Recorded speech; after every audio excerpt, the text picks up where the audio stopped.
Hey, what's up, good people? Welcome to the Re-Energized Sunday Jokes. For those of you just joining us, Sunday Jokes was a video diary that I created at the onset of the pandemic in 2020, just chronicling our experiences as we were going through quarantine. I had a whopping 30 followers, so it was a very big deal. But I'm hoping to re-energize this because as a newly unemployed person, as it turns out, that also feels a lot like every day is Sunday. So I just thought I would sort of re-energize this. I have a new episode. We're going to do a limited series. So don't get too excited. But welcome back. It's good to be back. And we're fine. We both had the vid. Kim and I both had the vid and it was fine. Hers lasted a little longer than mine, but she's a hold on her. I'm a let go her. So I'm sure there's some parallels there with that. But we're good. And we were just out walking the other day, and I like to start conversations, just random topics when we're out walking. It's a good time with your significant other, just to kind of have some good one-on-one time. So we were walking, and I said to her, I've never tried it. And I'm not saying that I want to, but I do think I would really like cocaine. Yeah. I mean, I'm not saying I want to, try it in the future, but I do think it would be my drug of choice. I mean, I think I'd be super focused, and I think I'd have all kind of energy, get projects done. So I said to her, I think it would be my drug of choice. To which she said, look, you're not working right now. We cannot afford for you to have a cocaine addiction. What? We can't afford for me to have a cocaine addiction. As if I was contemplating buying a car, right? There's nothing about the health issues or the health repercussions, like I'm going to have a hole in my nose or die of a heart attack. It was like, we just can't afford this. We just can't afford this new hobby of yours right now, which is very funny to me because I'm not working. If I was working, well, then maybe we can have that conversation. So very funny.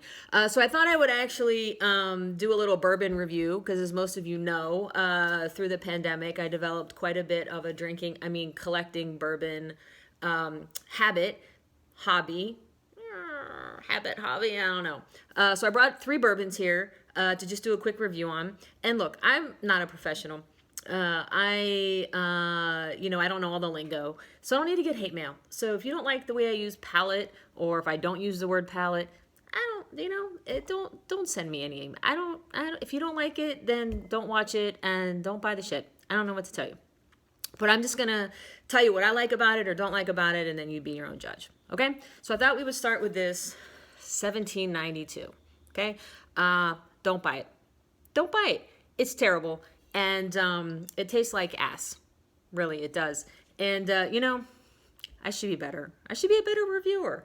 It tastes like naked ass that's been sitting in a rye field for like a month. If you're into that sort of thing, some people like ass. So, look, no judgments here. If that's your thing, great, go for it. Not my thing. I don't really like the taste of ass, particularly rye ass. So I'm going to pass on that. Okay, the next one up, we have the good old Buffalo Tracer.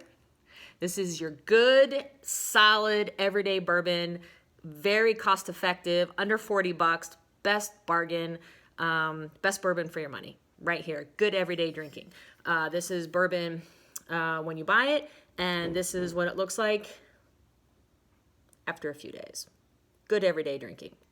But if you can find it, hard to get, a lot like, because people be hoarding it, a lot like toilet paper in early 2020, right? So I have 3 bottles. I'm not sharing. All right, the last bottle that I'm going to review is the ever popular Blanton's. Look at those little horses. Those are fun. They all mean something. I'm not really sure what they mean. They mean money, I think is what it means. So this is a lovely bottle. When I taste it, I taste notes of dollar bills because that's what it is. I just feel like I'm drinking money. That's what it tastes like. It's very expensive if you can find it. I drank a boatload of it after a comedy show one night. Like I was a baller. I was like, let me have a Blanton's. Let me have another. I was buying it like it was just it's so good. And then I saw my bank statement the next day, and I gotta tell you, no bueno. No bueno. It's too expensive. But if you can find it and you can afford it, have at it, go for it. So that's your review. Hope you've all enjoyed this episode of Sunday Jokes. Stay tuned for the next episode. I'm going to talk a little bit more about how to best arrange your pantry. You don't want to miss that one. Cheers.